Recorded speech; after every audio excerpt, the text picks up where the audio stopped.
বান্দা আল্লাহ রব্বুল আলামিনের প্রশংসা কেন করবে? এই প্রশ্নের জবাব শেষ করা যাবে না। বান্দা আল্লাহ রব্বুল আলামিনের প্রশংসা করার কোনো কারণ সে গুণে শেষ করতে পারবে না। কারণ আল্লাহ তাকে এত নিয়ামত দিয়েছে, আল্লাহ তার উপরে এত দয়া করেছে, আল্লাহ তার উপরে এত মায়া করেছে, আল্লাহ যে তাকে এত কিছু দিয়েছে, সে আল্লাহ রব্বুল আলামিনের এই নিয়ামতগুলো গুণে শেষ করতে পারবে না। আল্লাহ এই কথা বলছেন কোরআনের মধ্যে যে তোমাদেরকে আল্লাহ রব্বুল আলামিন যত নিয়ামত দিয়েছেন, যা নিয়ামত দিয়েছেন এটা গণনা করে শেষ করতে পারবে না।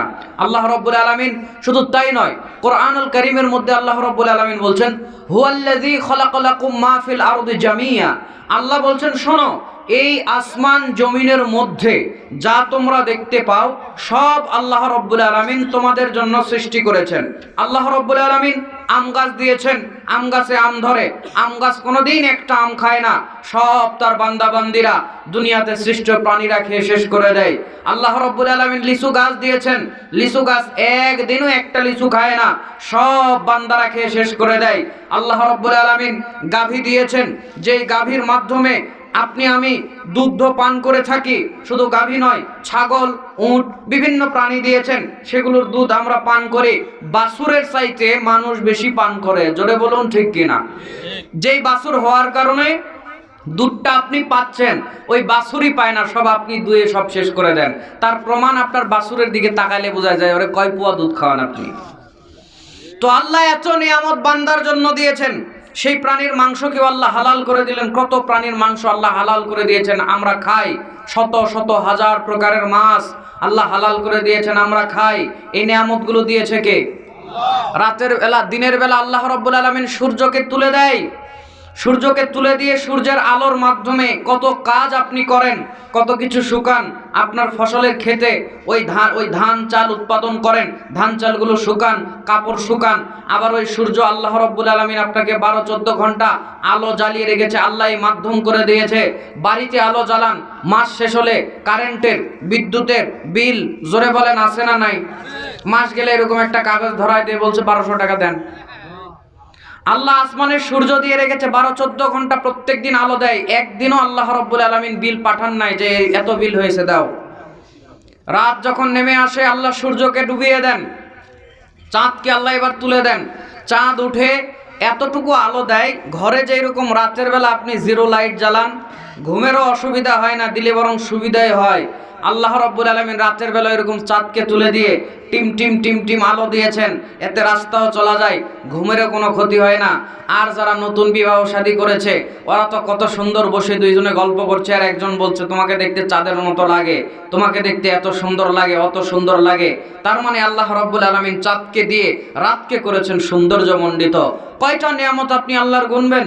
নিজের শরীরের দিকে তাকান, কত নিয়ামত দিয়ে আল্লাহ আপনাকে ভরিয়ে দিয়েছে। সেকেন্ডে সেকেন্ডে অক্সিজেন নেন, আল্লাহ আপনাকে অক্সিজেন নেওয়ার ব্যবস্থা করে দিয়েছে ফ্রি।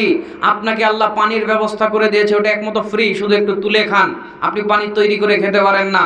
যে আল্লাহ এত নিয়ামত দিলেন, দয়া করলেন, রহমত করলেন, সেই আল্লাহর শুকরিয়া আদায় করার দরকার নাই? জোরে বলেন নাই? যদি থাকে সবাই বলছি আলহামদুলিল্লাহ। বান্দা আল্লাহ রাব্বুল আলামিনের শুকরিয়া আদায় করবে। আল্লাহ এমন প্রতিপালক, আপনি যে আল্লাহর প্রশংসা করলেন, আল্লাহ সাথে সাথে কয়েক প্রকারের পুরস্কার আপনাকে সাথে সাথে দেয়। 1 নাম্বার পুরস্কার হলো আপনি যখন আল্লাহর শুকরিয়া করেন, আল্লাহর নাম নেন, আল্লাহ শয়তান থেকে আপনাকে বাঁচিয়ে দেয়। 4982 নাম্বার হাদিস, আবু দাউদ। আল্লাহ নবী সাল্লাল্লাহু আলাইহি ওয়াসাল্লাম একদিন এক সাহাবীকে নিয়ে যাচ্ছিলেন। সাহাবী পিছনে, আল্লাহ নবীর সামনে একটা জন্তু জানে চড়ে যাচ্ছেন, প্রাণীর পিঠে চড়ে। তো প্রাণীটা হোঁচট খেলো, পেছন থেকে এক সাহাবী বলল তা আইসা শয়তান, শয়তানের ধ্বংস হোক। আল্লাহ নবী বলছেন লা তাকুল তা আইসা শয়তান, তুমি বলো না শয়তানের ধ্বংস হোক, তুমি এখানে আল্লাহর নাম নাও। তুমি যদি এখানে আল্লাহর নাম নিতে, ফা ইন্নাকা ইজা কুলতা যালিকা তাসাগারা হাত্তা ইয়াকুনা মিসলা যুবাব, তুমি যদি এখানে আল্লাহর নাম নিতে তাহলে শয়তান লজ্জায় অপমানে একটা মাছির আকৃতি ধারণ করত। জোরে বলুন আলহামদুলিল্লাহ। তাহলে 1 নাম্বার ফজিলত হলো আল্লাহর শুকরিয়া করলে, আল্লাহ রাব্বুল আলামিনকে স্মরণ করলে, আল্লাহকে ডাকলে আল্লাহ শয়তান থেকে আপনাকে হেফাজত করেন। শোনেন, লোকজন ছোট জায়গা হাঁটাহাঁটি করবে, এদিক সেদিক যাবে, আপনার তাকালে চলবে না। আপনারা আমার দিকে তাকাতে হবে, কথা কি আমার বুঝতে পারছেন? জায়গাটা একটু ছোট, তো এরিয়া একটু অসুবিধা, 2-4 জন যাবে আসবে, প্রয়োজন আছে, যে কোনো কাজেরই প্রয়োজন থাকতে পারে, তবে আপনার তাকানোর তো ওইদিকে কোনো প্রয়োজন নাই। আছে? বলেন আছে? ওদিকে তাকাবেন না, কোনো দিকে তাকাবেন না, যা হয়ে যায় হয়ে যাক ওইদিকে। আপনি কোরআন সুন্নাহ শুনতে এসেছেন, আমার দিকে তাকান, ফজিলত কি আছে তাও বলছি। তাহলে 1 নাম্বার আল্লাহর শুকরিয়া আদায় করলে আল্লাহ শয়তান থেকে বাঁচিয়ে দিলেন, হেফাজত করে নিলেন। 2 নাম্বার, আপনি যদি আল্লাহ রাব্বুল আলামিনের শুকরিয়া আদায় করেন, আল্লাহ তৎক্ষণাৎ আপনাকে নেকি দান করে।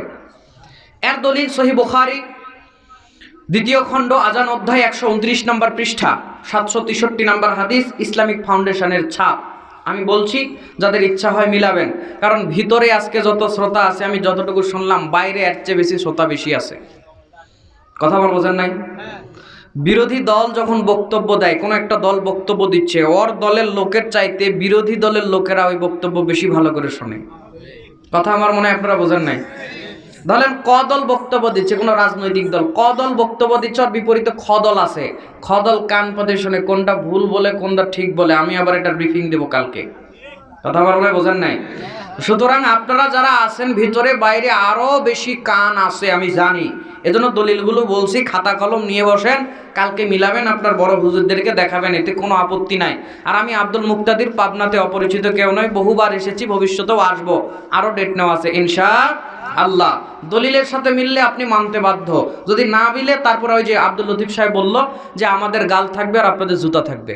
তবে যদি দলিলের সাথে মিলে কোনো গাদ্দারি করতে পারবেন, কোনো মাতব্বরি তাকাব্বরি করতে পারবেন না। বলছিলাম, তাহলে আল্লাহ নবী সাল্লাল্লাহু আলাইহি সাল্লাম বলছেন, কোন বান্দা যদি আল্লাহর শুকরিয়া আদায় করে, 2 নাম্বার আল্লাহ তাকে নেকি দিয়ে দেয়। এর পক্ষে নবী সাল্লাল্লাহু আলাইহি সাল্লাম একদিন সালাত আদায় করছিলেন, তিনি রুকু থেকে উঠে বলেছেন রব্বানা লাকাল হামদ। পিছন থেকে এক সাহাবী বাড়িয়ে বলেছে হামদান কাসীরান তাইয়িবান মুবারাকান ফি। আল্লাহ নবী সালাত শেষ করলেন, বললেন এই বাড়তি কথাগুলো কে বলেছো? একজন বলছে আল্লাহ নবী আমি বলেছি। আল্লাহ নবী বলল, শোনো, তুমি যখন এই বাক্যগুলো বলছিলে এর 30 জনেরও বেশি ফেরেশতার নেকি লেখার জন্য পাল্লা দিচ্ছে। সাহাবী প্রশংসা করছিল, আল্লাহর লাভ হচ্ছিল কার? আল্লাহর না বান্দার? 145 নম্বর পৃষ্ঠা 280 নম্বর হাদিস, ইবনে মাজাহ, তাওহীদ প্রকাশনীর ছাপ। আল্লাহ নবী সাল্লাল্লাহু আলাইহি ওয়াসাল্লাম বলছেন, কোন ব্যক্তি যদি আল্লাহকে সন্তুষ্ট করার জন্য একবার বলে সুবহানাল্লাহ, একবার বলে আল্লাহু আকবার, আল্লাহ খুশি হয়ে ওই ব্যক্তির আমল নামার মধ্যে নেকি আসমান আর জমিন ভরপুর করেন। আসমান আর জমিনের মধ্যে যত ফাঁকা আছে ওই ফাঁকা পূর্ণ করে নেকি আল্লাহ তার আমল নামায় দিয়ে দেয়। আর কেউ যদি বলে আলহামদুলিল্লাহ, আল্লাহ নবী বলছে এটা তামলাউল মিজান, এটা তার মিজানের পাল্লাকে ভারী করে দেয়। আজকে নতুন একটা হাদিস আপনাকে শোনাবো, এখানে বলি পরে আর মনে থাকবে না। এই যে সুবহানাল্লাহ, আলহামদুলিল্লাহ, আল্লাহু আকবার আমরা বলি, এটা আপনার জান্নাতের মাটিগুলো কেমন? আল্লাহর নবী সাল্লাল্লাহু আলাইহি ওয়াসাল্লাম বলছেন জান্নাতের মাটিগুলো কেমন। একদিন এক সাহাবীকে প্রশ্ন করছেন যে জান্নাতের মাটি কেমন তুমি জানো? মা তুরবাতুল জান্নাহ, জান্নাতের মাটি কেমন তুমি জানো? সে বলছে দারমাকাতু বাইদা ও মিশকু ইয়া আবুল কাসেম, জান্নাতের মাটি হচ্ছে ময়দার মতো সাদা ধবধবে এবং এখানে মিশকের গন্ধ ছড়াবে, মিশকে আম্বর যে সুগন্ধি আছে এই মাটি থেকেই গন্ধ ছড়াবে। আল্লাহর নবী বললেন সাদাক্তা, তুমি সত্য বলেছ। তাহলে জান্নাতের মাটি কিসের মতো? ময়দার মতো ধবধবে সাদা মাঠ হবে। তো এই মাঠটা আবার ফাঁকা আছে। এই মাঠটা কি আছে? ফাঁকা আছে। মজার একটা হাদিস শোনেন, 3462 নম্বর হাদিস, তিরমিজি। আল্লাহর নবী সাল্লাল্লাহু আলাইহি ওয়াসাল্লাম তিনি বলছেন, আমি মেরাজের রাত্রিতে গেলাম, লাকিতু ইব্রাহিম লাইলাতা উসরিয়া বি, আমি ইব্রাহিম আলাইহিস সালামের সঙ্গে মেরাজের রাত্রিতে আমার দেখা হলো। আমি গেলাম, গিয়ে তার সঙ্গে দেখা হলো। ফাকালা ইয়া মুহাম্মদ আকরি উম্মাতাকা মিন্নি সালাম, আপনি আপনার উম্মতকে আমার সালাম জানিয়ে দিবেন। ডক্টর ইউনুস সালাম পাঠালো এটা? তা 250 গ্রামের সুবহানাল্লাহ তো বলেন নাই। কে এটা সালাম দিল? ইব্রাহিম আলাইহিস সালাম। আল্লাহর নবীকে ডেকে বলছে ইয়া মুহাম্মদ, হে মুহাম্মদ সাল্লাল্লাহু আলাইহি ওয়াসাল্লাম শোনেন, আকরি উম্মাতাকা মিন্নি সালাম, আপনি আপনার উম্মতকে আমার সালাম জানিয়ে দিবেন। সুবহানাল্লাহ। ওয়া আখবিরুকুম, এবং তাদেরকে একটা খবর দিয়ে দিবেন। খবরটা হলো ওয়া আখবিরুহুম, তাদেরকে একটা খবর বলে দিবেন, সেটা হলো আন্নাল জান্নাতা তাইয়্যিবাতিত তুরবা, জান্নাতের মাটিগুলো হচ্ছে পবিত্র।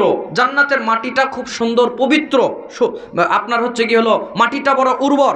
এই কথা আল্লাহ নবী সাল্লাল্লাহু আলাইহি ওয়াসাল্লাম বলে দিচ্ছেন, যে আল্লাহ নবীকে বলেছেন যে আপনি আপনার উম্মতকে বলবেন। এবং যে তাইয়্যিবাতিত তুরবা আজবাতুল মা, এবং এর পানি সমিষ্ট, ও আন্নাহা কিয়ানুন, কিন্তু এই মাটিটা হচ্ছে ফাঁকা। তো কি করতে হবে?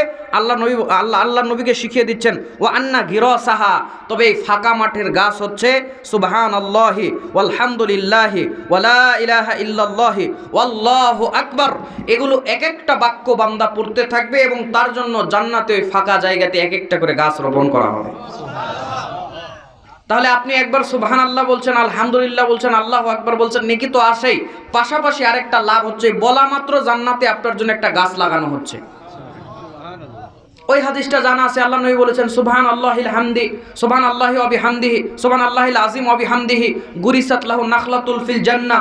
কোন ব্যক্তি বলবে সুবহানাল্লাহিল আযীম ওয়া বিহামদিহি, আল্লাহ নবী বলছেন তার জন্য জান্নাতে একটা খেজুর গাছ রোপণ করা হবে। তো এই বাক্যগুলো বলার মাধ্যমে 3 নাম্বার লাভ হচ্ছে, জান্নাতে আল্লাহ এক একটা করে গাছের ব্যবস্থা করে দেবেন। আপনি আমার বক্তব্য শুনতে পাচ্ছেন? কথা বুঝতে পারছেন? এখনো ওয়াজে ঢুকি নাই, আমাকে একটু সেটিং ফিটিং করে নিতে দেন। আস্তে আস্তে বলি, ধীরে ধীরে শোনেন, নাকি কষ্ট হয়ে যাচ্ছে? আমিও সুর দিয়ে ওয়াজ করবো, একটু দাঁড়ান, আমাকে অত দূর পর্যন্ত একটু যাইতে দেন। তাহলে আল্লাহর শুকরিয়া আদায় করলে 3টা লাভ বললাম, জান্নাতে গাছ রোপণ করা হবে। 4, আপনি যদি আল্লাহর শুকরিয়া আদায় করেন, আল্লাহ বলছে আমি এগুলো তাদের রিজিক নিয়ামত আমি বাড়িয়ে দিব। সূরা ইব্রাহিম 14 নম্বর সূরার মধ্যে আল্লাহ বলছেন, লা ইন শাকারতুম লা আযীদান্নাকুম ওয়া লা ইন কাফারতুম ইন্না আযাবি লাশাদীদ। দুনিয়ার মানুষ জেনে রাখো, যদি আমার শুকরিয়া আদায় করো আমি বাড়িয়ে দিব, আর যদি অকৃতজ্ঞ হও আমি আল্লাহ রাব্বুল আলামিন আমি আযাব দানে কঠোর, এটা জেনে রাখো। তাহলে 4টা ফজিলত পেলেন। এখন বলবেন যে আমরা আল্লাহর শুকরিয়া আদায় করে কোনো ফজিলতের আমাদের দরকার নাই। আল্লাহ বলছে ঠিক আছে, এত নিয়ামত দিলাম, তারপরেও তোরা আমার শুকরিয়া আদায় করবি না, করলে এত ফজিলত দিতাম তাও করবি না। এবার আল্লাহ বলছে না করলে এবার তোদের উপরে বদলা নেব। কি নিবে? আল্লাহ কি নিবে? বদলা নিবে। বদলার ধরনটা কি তাও আল্লাহ কোরআনে তুলে ধরেছেন। সূরা নাহাল 16 নম্বর সূরা 14 নম্বর পারা, আয়াত নাম্বার হচ্ছে 112। আল্লাহ বলছেন, এক জাতি আর কওমকে আমি দিয়েছিলাম অনেক রিজিক, ফল ফসলের বরকত, কিন্তু তারা আমার শুকরিয়া আদায় করতে পারে নাই। লিবাসাল জুই ওয়াল খাউফি বিমা কানু ইয়াসনাউন। আমি আল্লাহ ওই সমস্ত নাফরমানদেরকে ভয় এবং ক্ষুধার পোশাক পরিয়ে দিয়েছিলাম। জোরে বলুন নাউজুবিল্লাহ। ভয় এবং ক্ষুধার পোশাক মানে ওদেরকে ক্ষুধা, রিজিকের অভাব গ্রাস করেছিল, এবং বিভিন্ন ভয় দ্বারা নেতা আপনার হচ্ছে শাসকদের ভয়, জীবনের ভয়, যে কোনো ধরনের ভয় এটা হতে পারে। আল্লাহ বলছেন ওর নিরাপত্তাকে আমি ছিনিয়ে নেব। জোরে বলেন নাউজুবিল্লাহ। তাহলে কি আমরা আল্লাহ রাব্বুল আলামিনের লানত-প্রাপ্ত বান্দা হতে চাই, না তার শুকরিয়া আদায়কারী, ইবাদত গুজার, তার বান্দা যাকে তিনি ক্ষমা করবেন, মাফ করবেন, সেই বান্দা হতে চাই? তাহলে একটু জবান খুলে বলছি আলহামদুলিল্লাহ।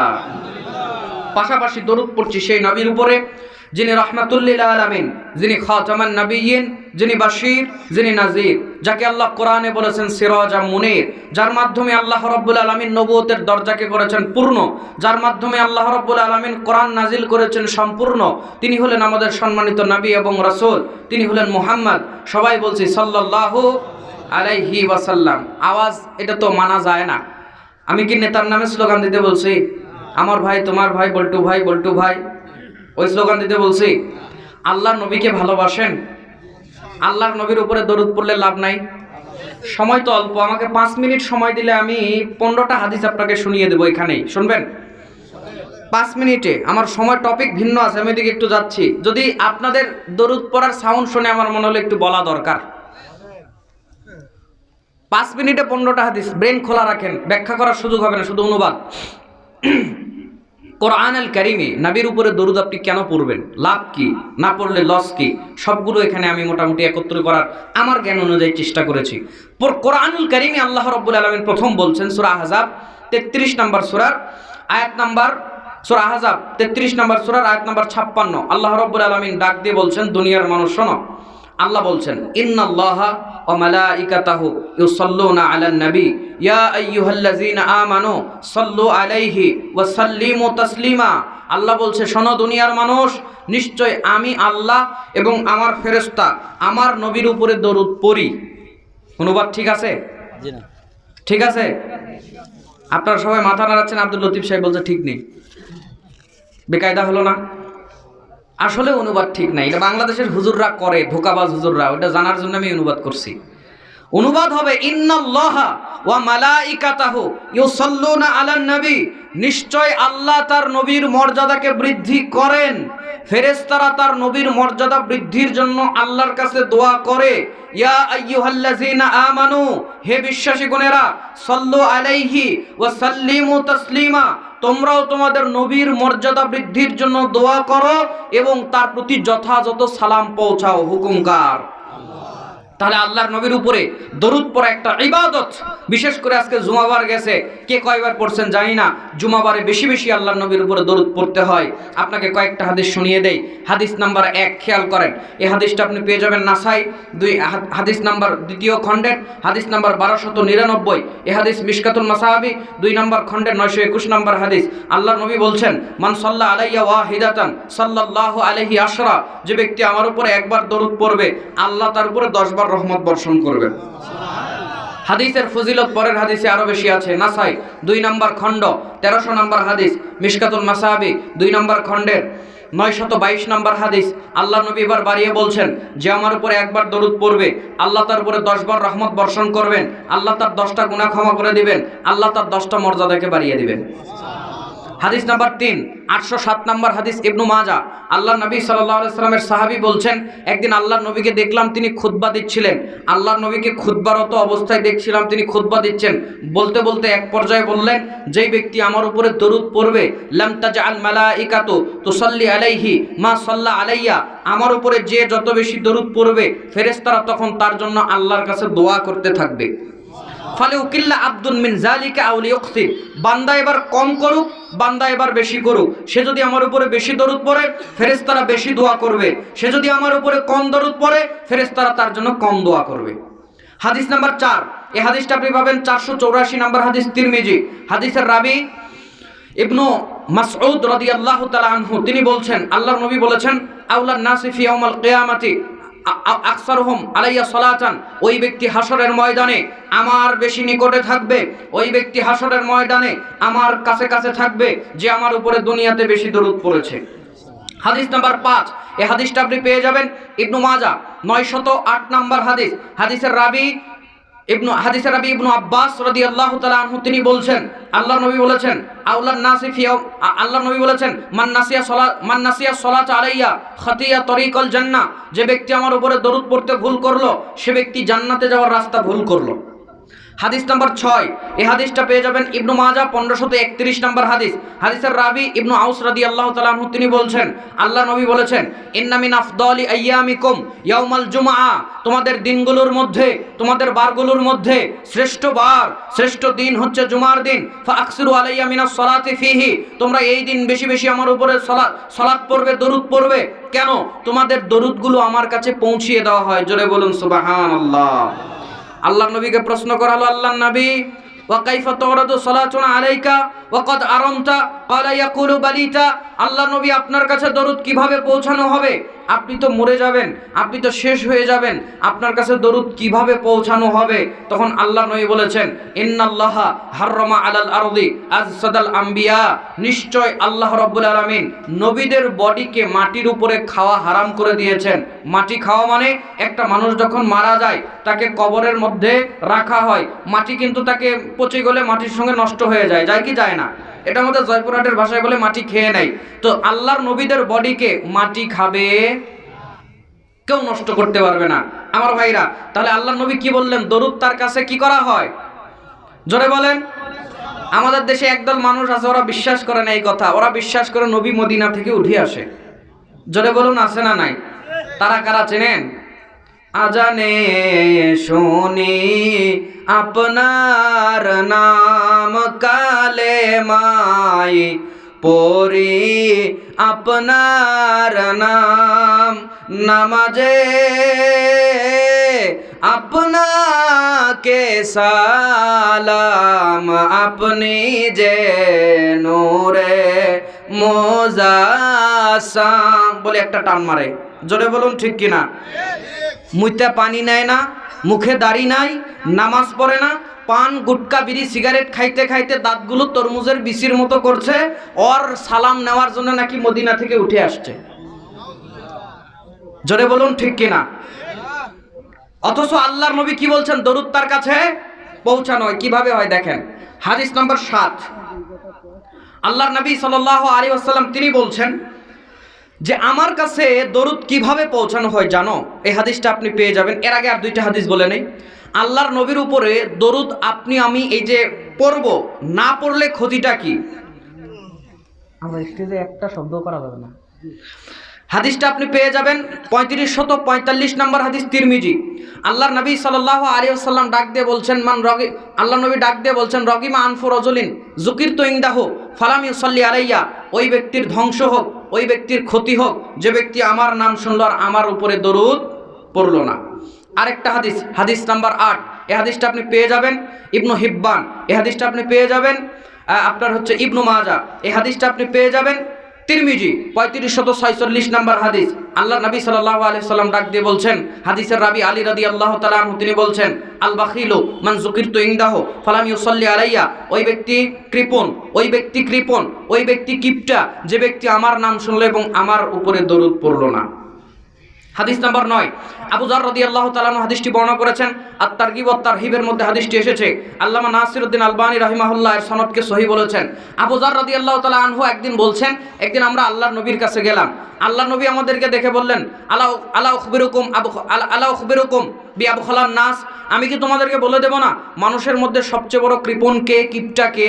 আল্লাহ নবী সাল্লাল্লাহু আলাইহি সাল্লামের এই কথাই সাহাবীরা বলল, আল্লাহ নবী বলে দেন। আল্লাহ নবী বলল, শোনো, ওই ব্যক্তি সবচেয়ে কৃপণ যে আমার নাম শুনল আর আমার উপরে দরুদ পড়ল না। ফাযালিকা আবখালান নাস, ও মানুষগুলোর মধ্যে শ্রেষ্ঠ কৃপণ। জোরে বলেন নাউযুবিল্লাহ।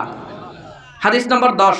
আল্লাহ নবী সাল্লাল্লাহু আলাইহি সাল্লাম ডাক দিয়ে বলছে, দুনিয়ার মানুষ আমার উপরে দরুদ পড়ো। এই হাদিসটা 2041 নম্বর হাদিস, আবু দাউদ।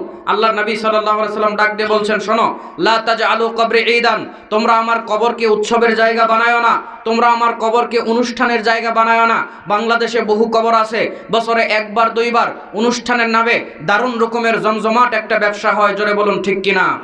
আর আপনি আপনার ধান বেচা, লাউ বেচা, চাল বেচা, গরুর দুধ বিক্রি করার টাকাগুলো নিয়ে গিয়ে ওদের ফাঁকা বাক্সগুলো পূরণ করে দেন।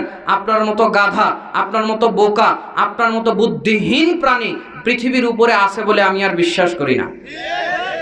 যার নামে দিলেন ও তো কিছু পায় না, সব আশেপাশের লোক খালি দেখছেন পেট মোটা হয়ে যায়। কোথায় কি যায় আপনি বোঝেন না। কবরে যে কোনো উৎসব করা হারাম, কবর কেন্দ্রিক কোনো উৎসব হতে পারে না। আল্লাহর নবী নিষেধ করেছেন, দলিল বলে দিয়েছি, হাদিসটা শোনেন। আল্লাহ নবী বলেছেন, লা তাজআলু কবরি ঈদান, তোমরা আমার কবরকে উৎসবের জায়গা বানাবে না। কে বলছে? আল্লাহর নবী তার মৃত্যুর আগে, তিনি যে মারা যাবেন, দেখেন তার বিশ্বাস। তিনি বলছেন, আল্লাহর নবী সাল্লাল্লাহু আলাইহি ওয়াসাল্লাম মারা গেছে না যায় নাই? মারা গিয়েছে, তবে তিনি বারজাখী জীবনে জীবিত আছে। এটা কেমন ভাবে আল্লাহ ভালো জানে। তবে দুনিয়ার হায়াত থেকে তিনি মৃত্যুবরণ করেছেন। যদি না করে, আল্লাহর নবীকে কবরে দেওয়া হয় নাই? মদিনা তো আল্লাহর নবীর কবর আসতো, জ্যান্ত মানুষকে কবরে দিছে নাকি সাহাবীরা? এটুকু বুদ্ধিও আপনার নাই? জীবিত মানুষকে কবরে দেওয়া যায়? যদি বলেন আল্লাহ নবী জিন্দা আছে, তো আল্লাহ নবী জীবিত অবস্থায় কবর দিয়ে রাখছেন আপনারা? তোলেন, এখনো তোলেন। আল্লাহ এদেরকে হেদায়েত দান করুক, বলেন আমিন। কিছু কিছু মিস কল দিচ্ছি, ব্রেন থাকলে, ওদের বুদ্ধি থাকলে মাথায় আল্লাহ যেন হেদায়েত দান করে, বলেন আমিন। তো 10 নম্বরে হাদিসটা যেটা বলছিলাম, আল্লাহ নবী বলছে, আমার কবরকে উৎসবের জায়গা বানায়ো না। তা আল্লাহর নবীর কবরকে যদি উৎসবের জায়গা না বানানো যায়, ওরসের জায়গা বানানো না যায়, কাপড় পরে না, গোসল করে না, গাঁজা খাইতে খাইতে মোসলাল হয়ে গেছে, মরার পরে ওর বছরে বছরে অনুষ্ঠান করা লাগে। আল্লাহ হেদায়েত দান করুক, বলেন আমিন। বলছিলাম, লা তাজআলু কবরি ঈদান, তোমরা আমার কবরকে উৎসবের জায়গায় বানায় না, বরং তোমরা আমার উপরে দরুদ পড়ো।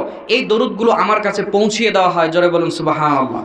কিভাবে পৌঁছানো হয়? বারবার বলা হচ্ছে পৌঁছানো হবে। ইবনু হিব্বানের 912 নম্বর হাদিসে যান, নাসাইয়ের 1282 নম্বর হাদিসে যান। আল্লাহর নবী সাল্লাল্লাহু আলাইহি সাল্লাম বলছে, শোনো, দরুদ কিভাবে আসে। আল্লাহর নবী বলছেন, একদল ফেরেশতা, আল্লাহর তৈরি ফেরেশতা আছে, সাইয়াহিনা ফিল আরদ, ওদের কাজ হলো জমিনে ঘুরে বেড়ানো, এবং কোন ব্যক্তি আমার উপরে দরুদ পড়ছে, ইউবাল্লিগুনি মিন উম্মতি সালাম, ওদের কাজই হলো সালাম, ওই দরুদ সালাম যারা পড়ছে আমার কাছে পৌঁছিয়ে দেওয়া। হাদিস নাম্বার 11। এই হাদিসটা আপনি পেয়ে যাবেন 2042 নম্বর হাদিস, আবু দাউদ। আল্লাহর নবী বলছেন, শোনো, তোমাদের এই দরুদগুলো যখন আমার কাছে পৌঁছিয়ে দেওয়া হয়, সালামগুলো আমার কাছে পৌঁছিয়ে দেওয়া হয়, তখন ঘটনা কি ঘটে জানো? মা মিন আহাদিন ইউসাল্লিমু আলাইয়া ইল্লা রাদ্দাল্লাহু আলাইয়া রুহি হাত্তা আরুদ্দা আলাইহিস সালাম। যখন তোমাদের এই দরুদ সালামগুলো আমার কাছে পৌঁছানো হয়, আমার আল্লাহ আমাকে রূহ ফেরত দেয়। আমার আল্লাহ আমাকে রূহ ফেরত দেওয়া অবস্থায়, রূহ ফেরত দেওয়া অবস্থায় আমি নবী সাল্লাল্লাহু আলাইহি সাল্লাম ওই প্রত্যেক মানুষের সালামের জবাব দিয়ে দেই। হাত্তা আরুদ্দা আলাইহিস সালাম, আমি রূহ ফেরত পাওয়া অবস্থায় তার সালামের জবাব দেই। এটা কিভাবে হয় এটা আল্লাহই ভালো জানে। কে ভালো জানে? ফাআলুল লিমা ইউরিদ, তিনি যা ইচ্ছা তাই করতে পারেন। পারেন কি না? পারেন। হাদিস নাম্বার 12, এই হাদিসটা আপনি পেয়ে যাবেন যে 486 নম্বর হাদিস, তিরমিজি। আমাদের অনেকের অভিযোগ আমাদের দোয়া কবুল হয় না, আল্লাহর নবীর উপরে দরুদ পড়েন না ঠিকঠাক মতো, দোয়ার সময়ের জন্য দোয়া কবুল হয় না। কারণ আলী রাদিয়াল্লাহু তাআলা আনহু, ওমর রাদিয়াল্লাহু তাআলা আনহু দুইজনেই হাদিসটি বর্ণনা করছেন। আল্লাহ নবী সাল্লাল্লাহু আলাইহি সাল্লামের সাহাবীরা তারা বলছেন যে ইন্না দুআ মাওকুফুন বাইনা সামাই ওয়াল আরদ, নিশ্চয়ই দোয়া আসমান এবং জমিনের মধ্যে ঝুলন্ত অবস্থায় থাকে। লা ইয়াসআদু মিনহু শাইউন, এটা ততক্ষণ পর্যন্ত কবুল হয় না, গ্রহণ হয় না, যতক্ষণ তোমরা নবীর উপরে দরুদ না পড়ো। হাদিস নাম্বার 13, 3380 নম্বর হাদিস, তিরমিজি। আল্লাহর নবী সাল্লাল্লাহু আলাইহি ওয়াসাল্লাম বলছেন মা জালাসা কওমুন মাজলিসান লাম ইয়াযকুরুল্লাহ ফীহি ওয়া লাম ইউসাল্লু আলা নাবিয়্যিহিম ইল্লা কানা আলাইহিম তিরাতান ফা ইন শাআ আযাবাহুম ওয়া ইন শাআ গফারা লাহুম। আল্লাহর নবী বলছে দুনিয়ার মানুষ শোনো, তোমরা একটা বৈঠক কায়েম করে আল্লাহর প্রশংসা করবে, নবীর উপরে দরুদ পড়বে। যদি না পড়ো ওই বৈঠকটা তোমাদের জন্য ক্ষতির কারণ হবে। আল্লাহ চাইলে তোমাদের মাফও করতে পারে, আল্লাহ চাইলে তোমাদের শাস্তিও দিতে পারে। তাহলে আল্লাহর নবীর উপরে দরুদ পড়ার দরকার, জোরে বলেন আছে না নাই? আজকে এই পয়েন্টের শেষ হাদিস, হাদিস নাম্বার 14 সম্ভবত, 13 অথবা 14 মনে হয়। তো আল্লাহর নবী সাল্লাল্লাহু আলাইহি সাল্লামের এত গুরুত্বপূর্ণ, আল্লাহর নবীর উপরে দরুদ পড়া এত গুরুত্বপূর্ণ ইবাদত, এটা কেমন করে করবেন আল্লাহর নবী শিখিয়ে দেয় নাই? মন মতো ইবাদত করলে কবুল হবে? হবে না, আল্লাহর নবীর তরিকাই হতে হবে। তো কিভাবে পড়তে হবে আল্লাহর নবীকে সাহাবীরা প্রশ্ন করছেন। 3370 নম্বর হাদিস, বুখারী। আল্লাহর নবী সাল্লাল্লাহু আলাইহি সাল্লামকে প্রশ্ন করছে সাহাবী, আল্লাহর নবী কদ আলিম না, এটা আমাদের জানা আছে কিভাবে আপনার উপরে দরুদ পড়তে হয়, কিন্তু আমরা জানি না কিভাবে সালাম দিতে হয়, এটা আমাদের জানা আছে, কিন্তু আপনার উপরে কিভাবে দরুদ পড়তে হয় এটা আমরা জানি না।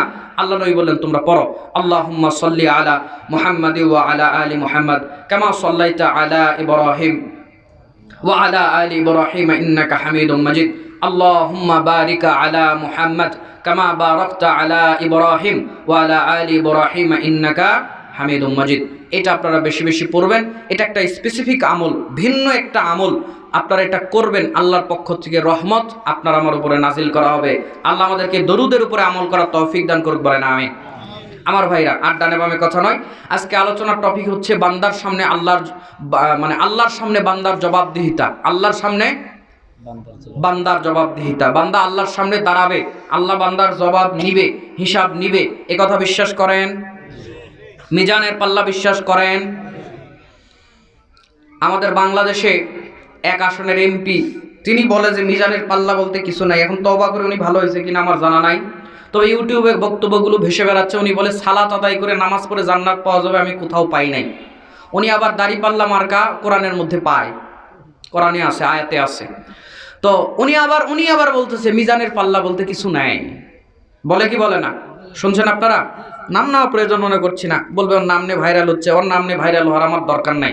আল্লাহ যতটুকু পরিচিতি দিছে আলহামদুলিল্লাহ।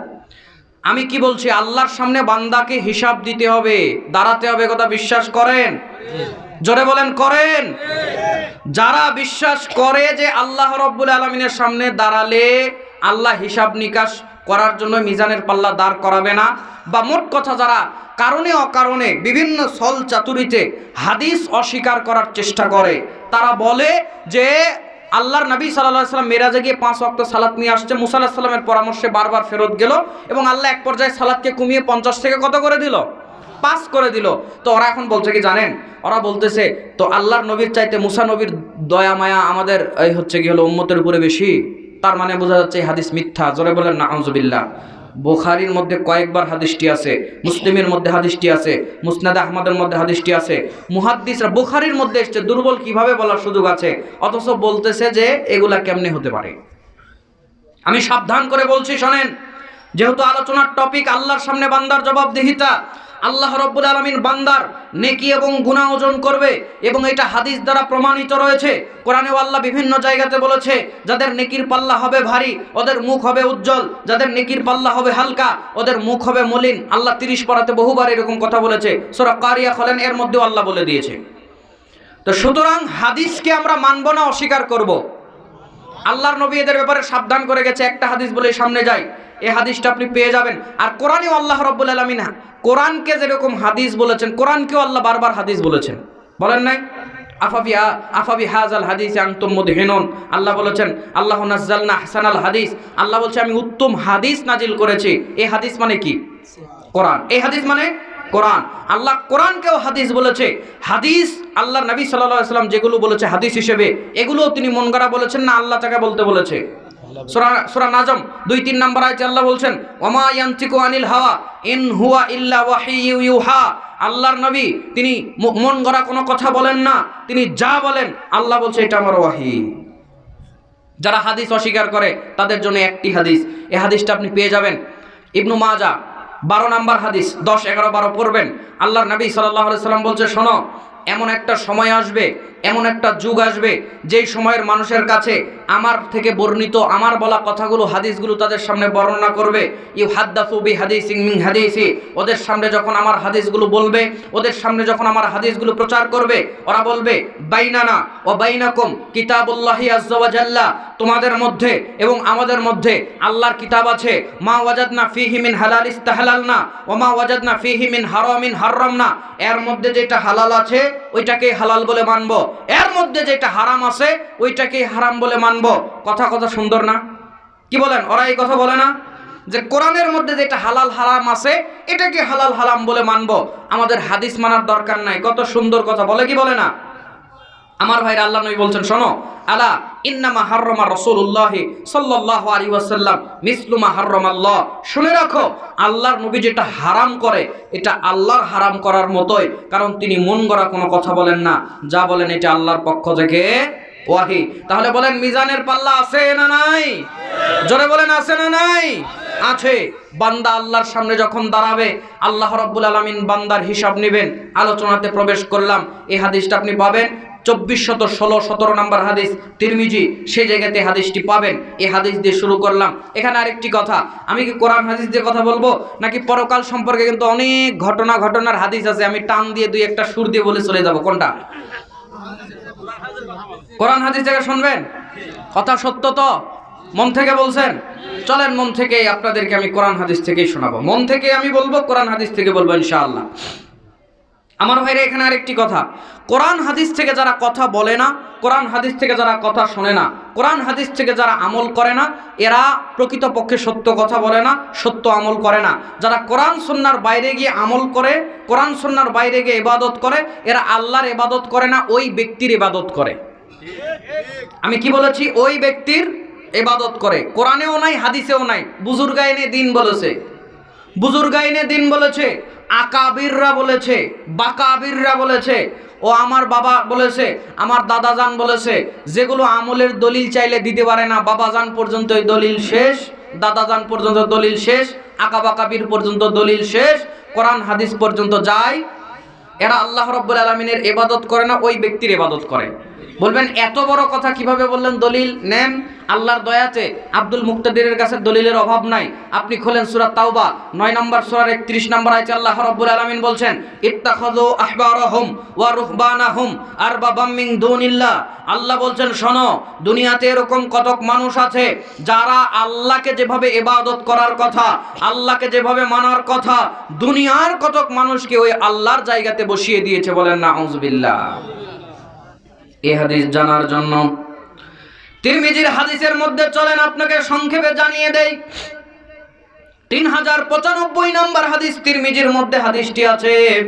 আল্লাহর নবী মুহাম্মদ সাল্লাল্লাহু আলাইহি ওয়াসাল্লামের সামনে নতুন মুসলমান হয়েছে আদি ইবনে হাতেম আল্লাহর নবীর সামনে আসলো।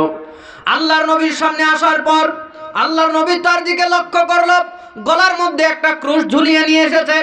খ্রিস্টানদের ধর্মীয় একটা সিম্পটম, ইংরেজিতে টি চিহ্নটা যেমন হয়, টি অক্ষরটা যেমন হয়, গলার মধ্যে দেখবেন খ্রিস্টানদের এইরকম গলার মধ্যে একটা টি ঝুলিয়ে দিয়ে রাখে। খ্রিস্টানদের কবর আপনার পাবনাতে আছে, সুযোগ হলে গিয়ে দেখবেন ওদের কবরে ওইরকম একটা সিম্পটম আছে। ওইরকম একটা সিম্পটম স্বর্ণের তৈরি ছিল, আল্লাহর নবীর সামনে গলায় দিয়ে এসে হাজির হয়ে গেল। আল্লাহর নবী ডাক দিয়ে বললেন, আদি তুমি তোমার গলা থেকে ওই মূর্তিটা খোলো। আল্লাহর নবী মুহাম্মদ সাল্লাল্লাহু আলাইহি ওয়াসাল্লাম যখন এই কথা বললেন, বলার পরে আল্লাহর নবী কোরআনের আয়াতটি তেলাওয়াত করলেন, ইত্তাখাযু আহবারাহুম ওয়া রুহবানাহুম আরবাবাম মিন দুনিল্লাহ। আল্লাহর নবী যখন এই আয়াতটা তেলাওয়াত করলেন, আদি ইবনে হাতিম আরবি মানুষ ছিলেন, তার সামনে আয়াতের অনুবাদ করার দরকার নেই, তার সামনে আয়াতের বাংলা করার দরকার নেই, বরং তিনি বুঝে ফেললেন আল্লাহর নবী বলতে চাইল ইহুদি খ্রিস্টানরা তাদের ধর্মগুরুকে আল্লাহর আসনে বসিয়ে দিয়েছে। আদি ইবনে হাতেম ডাক দিয়ে বলছে, আল্লাহর নবী নিশ্চয় আমরা তাদের ইবাদত করি না, নিশ্চয় আমরা তাদের ইবাদত করি না। আল্লাহর নবী বলছে, আদি ওরা যেটাকে হালাল বলে তোমরা কি ওইটাকে হালাল বলে মেনে নাও? বলে হ্যাঁ আল্লাহর নবী, ওইটাকে আমরা হালাল বলে মেনে নেই। ওরা যেটাকে হারাম বলে তোমরা কি ওইটাকে দলিল প্রমাণ ছাড়া হারাম বলে মেনে নাও? বলে হ্যাঁ আল্লাহর নবী, আমরা তা মেনে নেই। আল্লাহর নবী বলছে, শোনো, ওইটাই হচ্ছে তাদের ইবাদত করা। তোমরা কিতাবপত্রের দলিল ছাড়া আমল করো ওদের কথা মতো, এটা আল্লাহর ইবাদত হয় না, ওই সমস্ত মানুষের ইবাদত হয়। জোরে বলুন নাউজুবিল্লাহ। বাংলার জমিনে এরকম অনেক মানুষ আপনি পাবেন যারা আল্লাহ রাব্বুল আলামিনের কথা, রাসূলুল্লাহ সাল্লাল্লাহু আলাইহি ওয়াসাল্লামের কথা মতো ইবাদত করে না। ইল্লাল্লাহ ইল্লাল্লাহ জিকির করে, আল্লাহ আল্লাহ জিকির করে, হু হু জিকির করে, লাফায় লাফায় জিকির করে, জামাতবদ্ধ হয়ে জিকির করে। আবার দেখবেন অনেক পীর সাহেব স্টেজের মধ্যে বসে থাকে, সামনে থেকে লাফ দিয়ে সে পীর সাহেবের উপরে ব্যাঙের মতো পড়ে, উল্টায় মুল্টায় লুঙ্গি মুঙ্গি টুপি পর্যন্ত সব খুলে ফেলে। জোরে বলেন আছে না নাই? আমি যদি বানিয়ে বলি এখনো ইউটিউবের মধ্যে সার্চ দিয়ে দেখেন। তার মানে ইবাদত, জিকির একটা ইবাদত, এইটার একটা তরিকা আছে, এইটার একটা সিস্টেম আছে, এইটার একটা পদ্ধতি আছে, এইটার একটা নিয়ম আছে। জিকির কেমন করে করতে হয়, আল্লাহর নবীর জীবনী খুঁজলে আমরা ইল্লাল্লাহ জিকিরের দলিল পাই না। আল্লাহর নবীর জীবনী খুললে আমরা আল্লাহ আল্লাহ জিকিরের দলিল পাই না। আল্লাহর নবীর জীবনী খুললে আমরা কোনোদিন পাই না আল্লাহর নবীর লক্ষ লক্ষ সাহাবী ছিল, 10-20 জন একসাথে বসে একজন বলছে আর সবাই তার সঙ্গে লাফায় লাফায় বা বসে বসে মাথা নাড়ায় নাড়ায় জিকির করছে। আল্লাহর নবীর নবুয়তির জিন্দেগির মধ্যে পাই না, সাহাবীদের আমলেদের মধ্যে পাই না, সালফে সালেহিনদের আমলের মধ্যে পাই না। বরং আমরা যেহেতু দলিলে পাই না, তাদের কাছে বললাম, ভাই ইবাদত এইটা একটা জিকির, ইবাদত দলিল দেন, কেন এমন করে করেন? বলছে 1 কোটি টাকার চ্যালেঞ্জ। আমি কার কাছে দলিল চাইছি না টাকার গরম দেখবার চাইছি? জোরে বলেন, দলিল চাইছি না টাকার গরম? বলছি দলিল দেন, বলে 1 কোটি টাকার চ্যালেঞ্জ। তার মানে হুজুরের থলির মধ্যে দলিল নাই, মুরিদদেরকে ঠকায় ঠকায় পকেট উঁচা করছে, ওই টাকার গরম দেখায়। কথা বলুন ঠিক কিনা? হারামের ইনকাম করছো, গরম তো থাকবেই। তার মানে যে কোনো ইবাদত দলিল প্রমাণ ছাড়া করা যাবে। তাহলে মিজানের পাল্লা আছে না নাই? আছে। আল্লাহর নবী বলছেন হাসরের ময়দান কত যে ভয়ানক হবে এটা আপনাদের জানা আছে। আমার ভাইরা, আল্লাহর নবী সাল্লাল্লাহু আলাইহি ওয়াসাল্লাম হাসরের ময়দানের অনেক ভয়াবহতা আছে বলেছেন, কোরআনেও আছে, আমি ওইদিকে গেলাম না, আমি শুধু একটু ইঙ্গিত দিয়ে বলছি। আল্লাহর নবী বলছেন সহিহ বুখারীর হাদিস, হাসরের ময়দানে বান্দারা যখন উঠবে, আল্লাহর নবী বলছেন হুফাতান উরাতান গরলা, ওদের শরীরে কাপড় থাকবে না, পায়ে জুতা থাকবে না, খাতনাবিহীন অবস্থায় সবাই হাসরের ময়দানে উঠবে। আল্লাহ এরকম দুর্বল করে, আল্লাহ এরকম আল্লাহর সামনে হীন করে বান্দাদেরকে তুলবে। তোলার পরে হাসরের ময়দানে সূর্যকে মাথার কাছে করে দেওয়া হবে। সূর্য মানুষের উপরে তাপ দিবে, তাপের কারণে মানুষ ঘামতে থাকবে, ঘামতে ঘামতে কারো ঘাম পায়ের টাকনু পর্যন্ত, হাঁটু পর্যন্ত, বুক পর্যন্ত। এমনকি হাদিসের শব্দ এসেছে তাদেরকে লাগাম পরিয়ে দিবে। লাগাম কোন জায়গাতে পরানো হয়? গরু ছাগল প্রাণীগুলোকে আপনারা যে লাগামটা পরান, লাগাম বোঝেন তো? ঘোড়ার পরানো হয়, গরুর পরানো হয়, কোথায় পরানো হয়? নাকে। তো আল্লাহর নবী বলছেন ঘাম ওদেরকে লাগাম পরিয়ে দিবে, মানে ঘাম নাক পর্যন্ত উঠে যাবে। ভয়ানক পরিস্থিতি, আশ্চর্য অবস্থা। মানুষ ঘামে আমরা দুনিয়াতে দেখেছি মানুষের শরীর থেকে কতটুকুই ঘাম হতে পারে। 1 লিটার, 2 লিটার, 5 লিটার অতিরিক্ত ঘাম হলে একটা মানুষ 5 লিটার ঘামের মধ্যে তো নাক পর্যন্ত উঠে যেতে পারে না। কি আশ্চর্য কথা, মানুষের ঘাম তাকে লাগাম পরিয়ে দিবে। এত ভয়ানক পরিস্থিতি হাসরের ময়দানে হয়ে যাবে। এই ভয়ানক পরিস্থিতিতে আপনি যতই কারো কাছে গিয়ে একটু সাহায্য পাওয়ার চেষ্টা করেন, যতই হুজুর আপনাকে দুনিয়াতে বলুক তোমার হাত তো ধরছি দুনিয়াতে, আমি তোমাকে জান্নাতে যাওয়ার আগে হাত ছাড়বো না, যদিও এই বাটপার হুজুর আপনাকে এই কথা বলেছে, কিন্তু হাসরের ময়দানে খুঁজে পাবেন না। আল্লাহ রাব্বুল আলামিন কোরআনুল কারীম সূরা আবাসার মধ্যে বলছে, পড়েন 32 থেকে পড়া শুরু করেন। আল্লাহ রাব্বুল আলামিন বলছেন ইয়াউমা ইয়াফিরুল মারউ মিন আখি ওয়া উম্মিহি ওয়া আবি ওয়া সাহিবাতিহি ওয়া বানিন। আল্লাহ বলছেন হাসরের ময়দানে সাহিবাতিহি ওয়া বানি, আল্লাহ বলছেন হাসরের ময়দানে ভাই ভাইকে চিনবে না, মা সন্তানকে চিনবে না, ভাই ভাইয়ের সম্পর্ক ভুলে যাবে, বন্ধু বন্ধুর সম্পর্ক ভুলে যাবে, পিতা পুত্রের সম্পর্ক ভুলে যাবে, সবাই নিজেকে নিয়ে ব্যস্ত থাকবে, আমার কি হবে আমার কি হবে। আর আপনি ধোঁকায় পড়ে আছেন, হুজুর নাকি বলছে হাত ধরছো জান্নাতে যাওয়ার আগে তোমার হাত আর ছাড়তেছি না। আরে বাপ মাও চিনবে না, হুজুর তো আরো দূরে থাকলো। হুজুরের সঙ্গে 2 মাস দেখা না করে 2 মাস পরে গিয়ে দেখা করেন, হুজুর কেমন আছেন? বলছো তুমি কে? বলছো আমারে চিনেন না, ওই যে বললেন হাত ধরছেন জান্নাতে যাওয়ার আগে ভুলবেন না। কে রে হুজুর তো 2 মাসে ভুলে গেছে, পরকালে তোরা কেমনে মনে রাখবে? 2 মাসে চেহারা ভুলে গেছে, ও নাকি পরকালে ওর হাত ধরে জান্নাতে নিয়ে যাবে। কত কবার বাটপার আছে, একজনের হাত দিয়ে ও হাত দিয়ে খুশি না তো আরো 4-5 জনের ধরছে, এটা যদি ফসকেও যায় 4-5 জন ভুলে যাওয়ার পরে 5 লক্ষ লোকের হাতে হাত দিলেও সব ভুলে যাবে, কেউ মনে রাখবে না। আল্লাহ রাব্বুল আলামিন বলছে হাসরের ময়দানে এই ভয়ানক পরিস্থিতিতে বাপ ভাইয়ের সম্পর্ক ভুলে যাবে, পিতা পুত্রের সম্পর্ক ভুলে যাবে, মা সন্তানের সম্পর্ক ভুলে যাবে, সবাই নিজেকে নিয়ে ব্যস্ত থাকবে। ভয়ানক পরিস্থিতি। শুধু তাই নয়, ওই হাসরের ময়দানে কাফেরদের অবস্থা আরো ভয়ানক হবে। সূরা নাজিয়াতের মধ্যে আল্লাহ কোরআনুল কারীম 30 পারার মধ্যে আল্লাহ রাব্বুল আলামিন ডাক দিয়ে বলছেন, সম্ভবত সূরা নাজিয়াত, আল্লাহ রাব্বুল আলামিন ডাক দিয়ে বলছেন সেদিন কাফেররা বলবে ওয়ায়াকুলুল কাফিরু ইয়া লাইতানি কুনতু তুরাবা। আল্লাহ বলছেন সেদিন কাফেররা বলবে আল্লাহ আজকে যদি আমরা মাটি হয়ে যেতাম কতই ভালো হতো। এই ভয়ানক পরিবেশ আমাদের আর সহ্য হয় না। কেন আল্লাহ এই কথা বলবে? কেন আল্লাহর কাছে কেন তারা এই কথা বলবে? কারণ হাসরের ময়দানে তারা দেখবে কত প্রাণীকে আল্লাহ রাব্বুল আলামিন মাটি করে দিবেন। কাদেরকে? গরুকে, ছাগলকে, বিভিন্ন প্রাণীদেরকে আল্লাহ রাব্বুল আলামিন মাটি করে দিবেন। এই কারণে মাটি করে দিবেন, তাদের একটা হিসাবের বিচারের পর্ব আছে।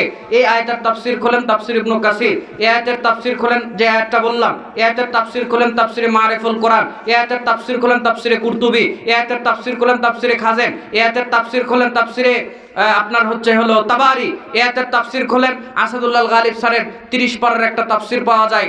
মানে 30 পারাই লিখেছেন, ধীরে ধীরে বের হচ্ছে, 5-6 পারা বের হয়ে গেছে। তার 30 পারাটা যেটা আছে 30তম পারা, এটা সবাই বাসাতে রাখবেন। এই ছোট সূরাগুলোর তাফসীর জানা থাকলে অনেক কিছু জানতে পারবেন। কারণ এই সূরাগুলো যখন নাজিল হচ্ছিল আল্লাহ নবী বলছেন এই সূরাগুলো আমার চুলকে পাকিয়ে দিচ্ছে। এত ভয়ানক কথা, পরকালের কথা বলা আছে। আল্লাহ নবী বলছেন আমার চুলকে পাকিয়ে দিচ্ছে এই সূরাগুলো। তো আল্লাহ নবী সাল্লাল্লাহু আলাইহি ওয়াসাল্লাম বলছেন, তো হাসরের ময়দানে ওই হাদিসটা সব মুফাসসিররা এনেছেন। তো হাসরের ময়দানে, হাদিসটা তিরমিজিতে আছে, হাসরের ময়দানে আল্লাহ রাব্বুল আলামিন সবার বিচার করবেন, প্রাণীদেরও বিচার করবেন, কিন্তু মানুষের পাপ পুণ্যের বিচার হবে। গরু ছাগলের কিসের বিচার হবে জানেন? গরু ছাগলের তো পাপ পুণ্য নাই, গরু ছাগলের জুলুমের বিচার হবে। কিসের বিচার হবে? মনে রাখবেন, প্রাণীদের জুলুমের বিচার হবে, আর মানুষের ভালো মন্দের বিচার হবে। আর প্রাণী গরু ছাগল এদের জুলুমের বিচার হবে, কারণ আল্লাহ জুলুমকে খুব অপছন্দ করেন। বরং বলেছেন আমি আমার নাফসের উপরে জুলুমকে হারাম করেছি, আল্লাহ বলেন এই কথা।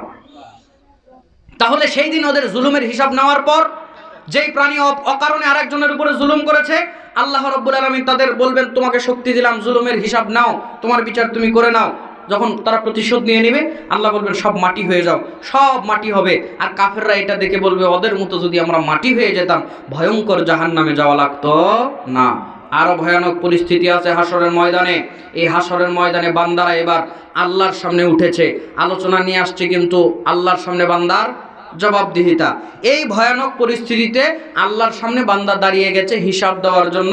আল্লাহ তার নিকাশ করবেন, জান্নাত না জাহান্নাম হবে, আল্লাহ এবার সেটা তার হিসাব করবেন। এখন আল্লাহর সামনে যখন দাঁড়িয়ে গেছে, তিরমিজি 2416 2418 নম্বর হাদিস, আল্লাহর নবী সাল্লাল্লাহু আলাইহি ওয়াসাল্লাম বলছেন, লা তাজুলু কদাম ইবনি আদামা ইয়াউমাল কিয়ামাতি মিন ইনদি রাব্বিহি হাত্তা ইউসআলা আন খামসিন। আল্লাহর নবী বলছেন, হাসরের ময়দানে যখন বান্দা আল্লাহর সামনে দাঁড়িয়ে যাবে, আল্লাহ প্রত্যেক বান্দাকে 5টা প্রশ্ন করবেন। এই 5টা প্রশ্নের উত্তর না দেওয়া পর্যন্ত আল্লাহ কাউকে পা নাড়াতে দেবেন। কথা কি আমার বুঝতে পারছেন? ডান দিকে কারা জোরে জোরে কথা বলছেন? এখানে পর্দা দেওয়া আছে দেখে যা আওয়াজ আসবে না তা তো না। কারা কথা বলছেন? এখানে কথা বলা যাবে না। আচ্ছা, থেমে গেছে, বুঝতে পারছে, থাক, আর কথা বলবে না। আমি বলছিলাম 5টা প্রশ্ন আল্লাহ রাব্বুল আলামিন করবে আল্লাহর সামনে। এবার আপনি দাঁড়িয়ে গেছেন, ভয়ানক পরিস্থিতি, আল্লাহর সামনে দাঁড়িয়েছেন। আল্লাহ এবার বলবেন, শোনো আদম সন্তান, তোমার হিসাব শুরু হবে, তোমাকে আমি 5টা প্রশ্ন করব। এই 5টা প্রশ্নের উত্তর না দিতে পারলে তোমাকে আমি পা নাড়াতে দেব না।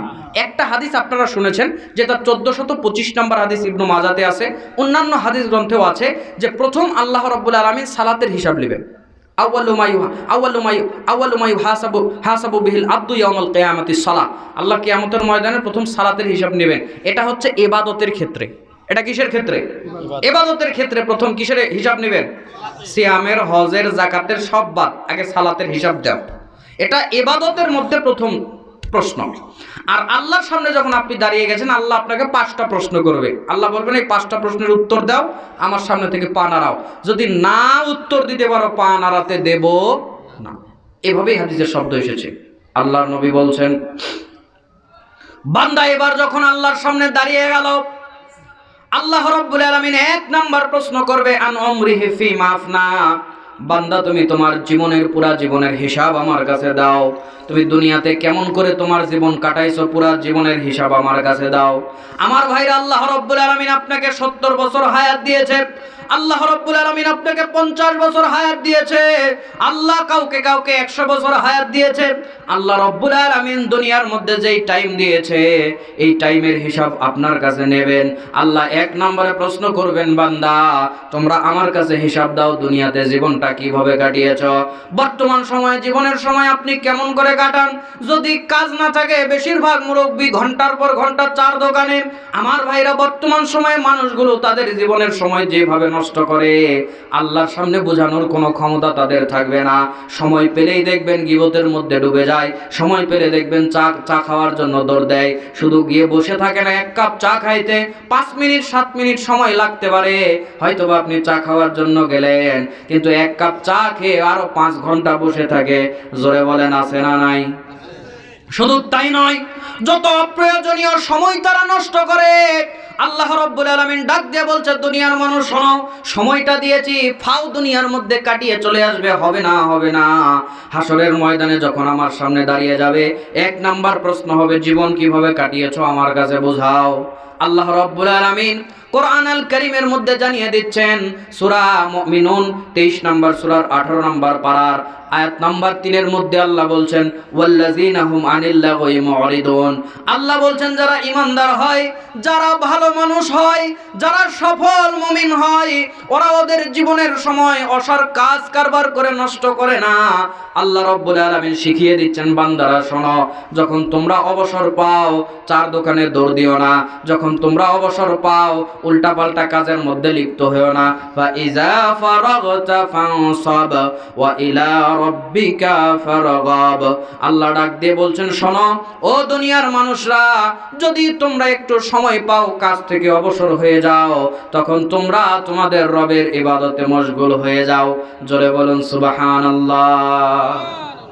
আল্লাহ বলছেন, যখন একটু সময় পাও, ইবাদতের মধ্যে মশগুল হয়ে যাও। তো আপনি বলবেন, হুজুর তাহলে কাজের ফাঁকে একটু সময় পেলে, পরীক্ষার ফাঁকে একটু সময় পেলে কক্সবাজার ঘুরতে যাব না?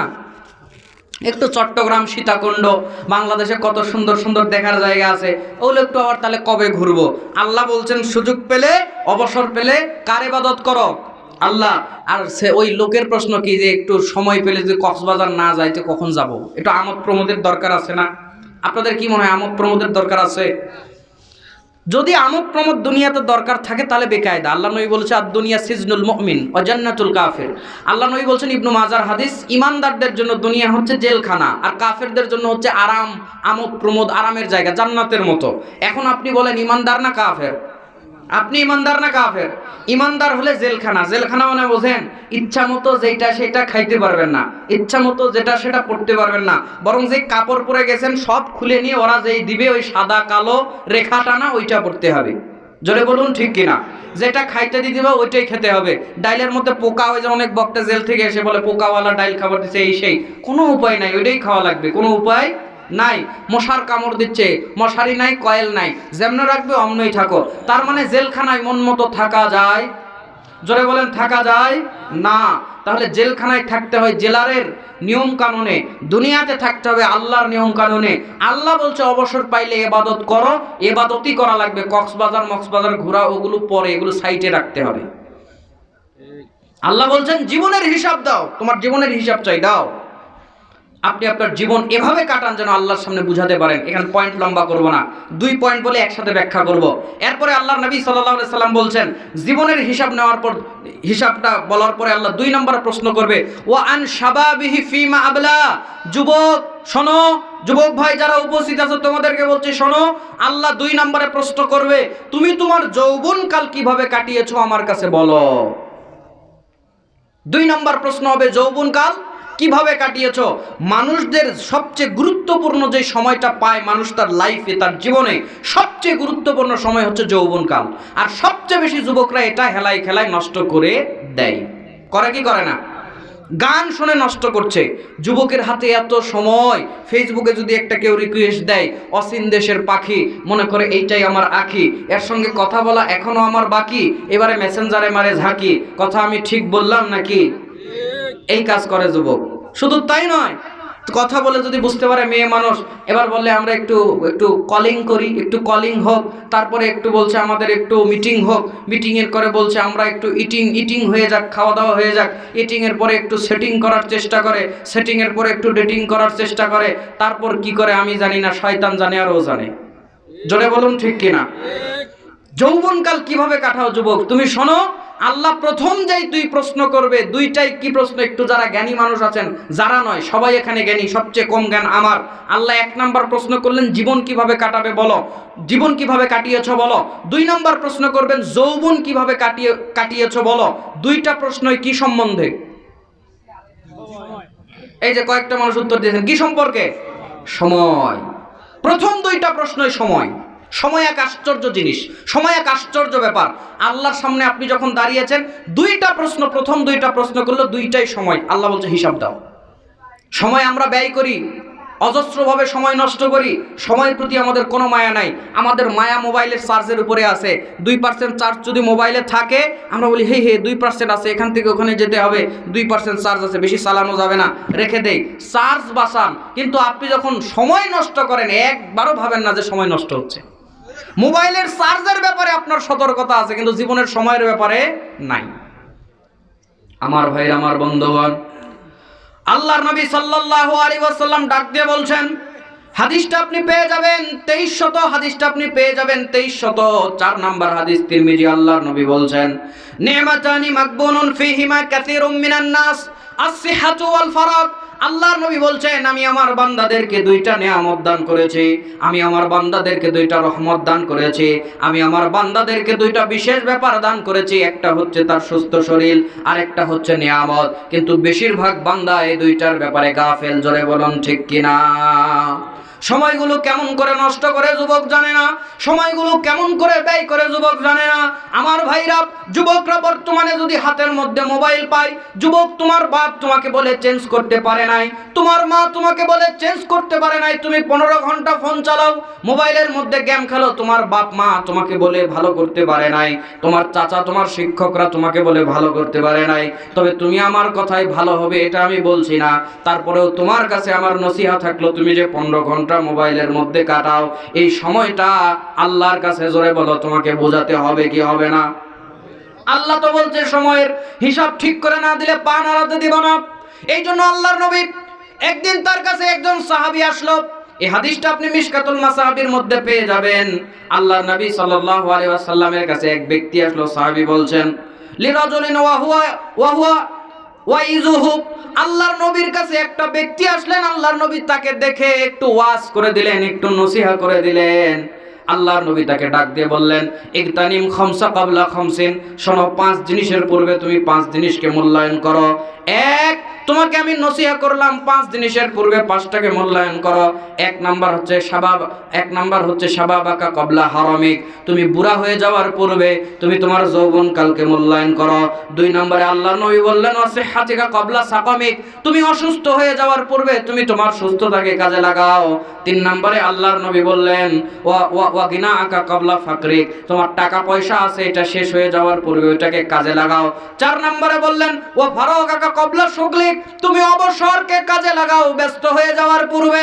তোমার পুরো লাইফটা সব সময় তুমি ফ্রি থাকতে পারবে না, ব্যস্ততা জীবনে চলে আসবে, কাজের ব্যস্ততা, রিজিক উপার্জনের ব্যস্ততা তোমার লাইফে চলে আসবে।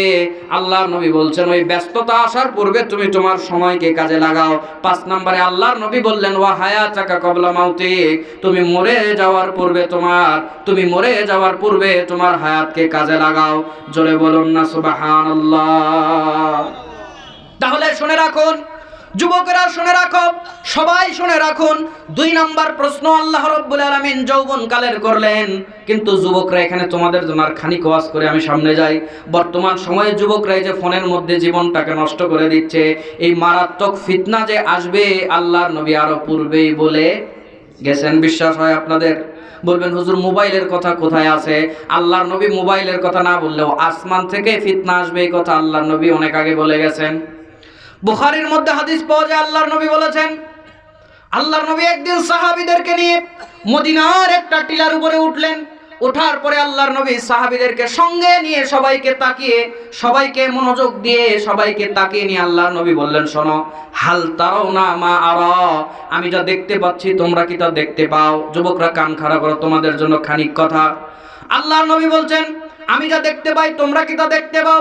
ইন্নী আরা মাওয়াকিল ফিতানি খিলালা বুয়ুতিকুম কা মাওয়াকিল কাতরি, নিশ্চয় আমি দেখতে পাচ্ছি তোমাদের বাড়ি ঘরগুলোর উপরে আসমান থেকে ফিতনা বর্ষণ হচ্ছে। একবার আওয়াজ করে বলেন নাউযুবিল্লাহ। আসমান থেকে তোমাদের বাড়ি ঘরগুলোর উপরে ফিতনা বর্ষণ হচ্ছে। এই হাদিসের ব্যাখ্যায় বিখ্যাত বুখারীর ব্যাখ্যাকার আল্লামা হাফিজ ইবনে হাজার আসকালানির ফাতহুল বারি খোলেন। যদি আপনার মনে হয় যে না এই হাফিজ ইবনে হাজার আসকালানির বুখারীর ব্যাখ্যা মানব না, তো পড়েন। আপনাদের মধ্যেকারী একজন হুজুর মারা গেছেন, তার নাম হচ্ছে তিনি একটা কিতাব লিখেছেন। আমার ভাইরা, ওনার নাম হচ্ছে আইনি হানাফি, কি জানি মোল্লা, নামটা কি জানি, সেই মোল্লা আলী কারি, না বুখারীর ব্যাখ্যা লিখেছেন উমদাতুল কারি, নামটা আমার আগে যাচ্ছে। বদরউদ্দিন আইনি হানাফি তিনিও বুখারীর ব্যাখ্যা গ্রন্থ করেছেন। এট এ টাইমে দুইজনেই কিতাব লিখেছেন। আর ইমাম হাফিজ ইবনে হাজার আসকালানির আসরে একজন ছাত্র বসতো, দার্সে একজন ছাত্র বসতো, সে সবগুলো তার কাছে নকল করত। আর বদরউদ্দিন আইনি হানাফি কি আজকে ভুল বলেছে, কোন ভুল ব্যাখ্যা করেছে, উনি ওনার ওই কিতাবের মধ্যে আবার তুলে ধরতেন। যাই হোক, তাদের ইলমি কারনামা ওগুলো আমরা ওইদিকে যাচ্ছি না। তো যে কোনো একটা বুখারীর ব্যাখ্যা খোলেন, যেহেতু আল্লাহর নবী বলছেন আসমান থেকে ফিতনা বর্ষণ হবে, এই আসমান থেকে বৃষ্টির মতো ফিতনা বর্ষণ হওয়া মানে কি? মুহাদ্দিসরা বলেছেন যেভাবে বৃষ্টি সব জায়গাতে বর্ষণ হয়, ফিতনাও ঠিক তেমন সব জায়গাতে বর্ষণ হবে, এভাবে তারা ব্যাখ্যা করেছেন। তবে বর্তমান আর এগুলোর ব্যাখ্যা করার প্রয়োজন হচ্ছে না, বর্তমান জামানা ব্যাখ্যা করে দিচ্ছে হাদিসের। আল্লাহর নবী বললেন আসমান থেকে বৃষ্টির মতো ফিতনা বর্ষণ হবে। বর্তমানে আসমান থেকে একটা ফিতনা আসে, গরমের দিনেও আসে, ঠান্ডার দিনেও আসে, আমার ভাইরা সব সময় আসে, 12 মাস আসে, 24 ঘন্টা আসে। সেই রকম একটা ফিতনার নাম হচ্ছে মোবাইল নেটওয়ার্ক। জোরে বলেন নাম কি? Mobile network. উপর থেকে আসে, স্যাটেলাইট গুলো কোথায় সেট করা আছে? উপরে সেট করা আছে, মহাকাশে সেট করা আছে। বিশ্বের বিভিন্ন দেশ থেকে গেছে, বাংলাদেশ থেকেও গেছে। এই যে ছেলে একজনের সঙ্গে জেনার গল্প করতেছে, রাতভর গল্প করতেছে, মোবাইলের মধ্যে গেম খেলতেছে, নেটওয়ার্ক ছাড়া তো এগুলো সম্ভব না। সবগুলো হচ্ছে নেটওয়ার্কের মাধ্যমে। আর এই মোবাইলটাই হচ্ছে বড় যুবকদের জন্য বর্তমানে বড় ফিতনা। আর আল্লাহর নবী বলছেন আসমান থেকে ফিতনা বর্ষণ হবে। আমার মনে হয় মোবাইল নেটওয়ার্কিং এর মতো বর্তমান আসমান থেকে আসা ফিতনা আমার মনে হয় আর কিছু বর্তমানে নাই। কথা বলুন ঠিক কিনা? আল্লাহর নবী সাবধান করে দিচ্ছে। আসমান থেকে তোমাদের জন্য আমি দেখতে পাচ্ছি অচিরেই ফিতনা বর্ষণ হবে বৃষ্টির মতো। আমার মনে হয় মোবাইল নেটওয়ার্কটা যেভাবে আসে যুবকদেরকে একবারে খেয়ে ফেলেছে। লেখাপড়া, শরীর, বডি, চেহারা যা আছে আর শুদ্ধা, পুরা শুদ্ধা। এই 4 ইঞ্চি 6 ইঞ্চি একটা মোবাইল হয়, আকৃতি হয়, এই 6 ইঞ্চি একটা মোবাইল আর 6 ফুট বডিকে খেয়ে নষ্ট করে দিয়েছে। জোরে বলুন ঠিক কিনা? এই জন্য আমি বলি, টিভি সিরিজ দেখা মানুষ গুনাহ করলো 12 মাস। অসুবিধা আছে বললে? জোরে বলুন, অসুবিধা আছে? শফিকুল সাহেবকে আপনারা চেনেন? এই যে কেরামত আলী ভাই কত সুন্দর করে জাগরণী গাচ্ছিল, অত ভালো সুর তো আমার না, তবে আমার এলাকাতে জাগরণী সম্রাট ছিলেন শফিকুল সাহেব। চিনেন আপনারা, হয়তো অনেকে চিনবেন, ইস্তেমাতে গাইতো শফিকুল সাহেব। উনি কিন্তু আমাদের জয়পুরহাটের বটতলি কোমরগ্রাম বাসা। তো ছোটবেলায় আমরা তার এগুলো শুনতাম, খুব মজা লাগতো। একটা বেশি মজা লাগতো কোনটা জানেন? ওই যে জিলহজ মাসের চাঁদ উঠেছে একটা আছে, এটা আমরা একটু বেশি বেশি শুনতাম। বলবো আমি, মনে অনেকদিন পর মনে হয়েছে বলবো। এটা হলে কারণ ছাড়া, কিন্তু এটা আপনারা শুনতে যাচ্ছেন তাই। মানে লোকটা মারা গেছে রাহিমাহুল্লাহ, আল্লাহ তোর উপরে রহমত করুক, আল্লাহ তাকে ক্ষমা করে দেখ, বলে না আমি। আমরা আগেগুলো ওয়াজ টোয়াজ কিছু বুঝতাম না ভাই, খালি যদি দেখছি শফিকুল সাহেব সবার আগে আমি ওখানে, মজা পাওয়া যায় কথা শুনে। তো ওনার একটা জিলহজ মাস নিয়ে একটা এরকম জাগরণী ছিল। জিলহজের ওই চাঁদ উঠেছে, দরবার হলো শুরু, হাদিস মতে পাওয়া গেল 7 জনে 1 গরু, 7 জনে কুরবানি দেব ঠিক করেছি ভাই, উঁচা মোটা গরু কিনো গোস্ত বেশি পাই। এই বলিয়া সবাই মিলে বাজারেতে গেল, উঁচা মোটা গরু দেখে কুরবানি কিনিল।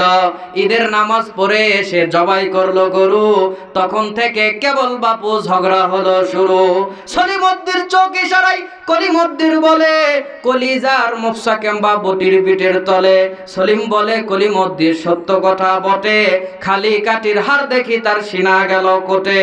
হাড় হাড্ডি সবই আছে, সিনা কেম্বা নাই। গবরা বলে, বিদেশেতে চালান হোসে ভাই। গুইয়া বলে, গবরা কিন্তু ঝগড়া লাগার জম, নিজের ভাগত বেশি ফেলাই পরার ভাগত কম। এই বলিয়া মারামারি, এই বলিয়া হুড়াহুড়ি লাগলো পিটাপিটি, কেউ বা এসে করে রে ভাই গোস্ত সিটা সিটি। 7 ভাগে কুরবানি দিয়ে একই হলো দশা, সফরের হাদিস বাড়িয়ে নিয়ে একই হলো দশা, একেবারেই মিটে গেল গোস্ত খাওয়ার আশা। এমন কাজ আর না করিব নাকদ মাটি ভাই, যা হবার তা হয়ে গেছে চলো বাড়ি যাই। মজা আছে না নাই? এগুলো আমরা শুনতাম আর ওই মোবাইলে রেকর্ড করে নিয়েছে, সব মুখস্থ করতাম। কথা কিন্তু বাস্তব। কুরবানি 7 ভাগে যখন দেন, ওই সিনা কই গেল, মাংস কই গেল, খালি হাড্ডি ভাসে, বারে হাড্ডি ভাসে, গোস্ত কুটি গেল, সিনা কুটি গেল। এক গরুর সিনার কতজন হয়? 7 জনে ভাগ করে নিয়েছ, 7 দুগুণে 14 টুকরা গেলে ওর আবার সিনা কত বড়। আমার ভাইরা, আল্লাহ আমাদেরকে সুন্নাহ মোতাবেক চলার তৌফিক দান করুক, বলেন আমিন। বলছিলাম মোবাইলের ফিতনা। যুবকরা এই মোবাইলের মধ্যে ঢুকে গিয়ে, একটা যেহেতু বলছি এখানে আর ওইটা বলে সময় নষ্ট করবো না, আরেকদিন শুনেন। তো বর্তমান সময়ে যুবকরা সবচেয়ে বেশি তাদের জীবনের সময়গুলো মোবাইলের মাধ্যমে নষ্ট করছে। তাদের প্রতি অনুরোধ থাকলো, আল্লাহর নবী বলেছে এমন একটা সময় আসবে ফিতনা দিয়ে যুবকদেরকে, ফিতনা যুবকদেরকে এমনভাবে গ্রাস করবে, বৃষ্টির মতো ফিতনা তো আসবে। একটা হাদিস শুনলেন, আল্লাহর নবী এমনও কথা বলছেন, ফিতনার জ্বালায়, ফিতনার চোটে সকালবেলা ইমানদার, সন্ধ্যাবেলা বেঈমান, সন্ধ্যাবেলা ইমানদার, সকালবেলা বেঈমান। শুধু তাই নয়, শুধু তাই নয়, আল্লাহর নবী সাল্লাল্লাহু আলাইহি সাল্লাম আরো বলছেন, ওই সময়ের মানুষটা ফিতনার কারণে, বিপর্যয়ের কারণে সমাজ এবং এলাকা ছাড়তে বাধ্য হবে। 2টা হাদিস বলে পয়েন্ট চেঞ্জ করব। এই হাদিসটা আপনি পেয়ে যাবেন সহিহ মুসলিম প্রথম খণ্ডের 214 নম্বর হাদিস।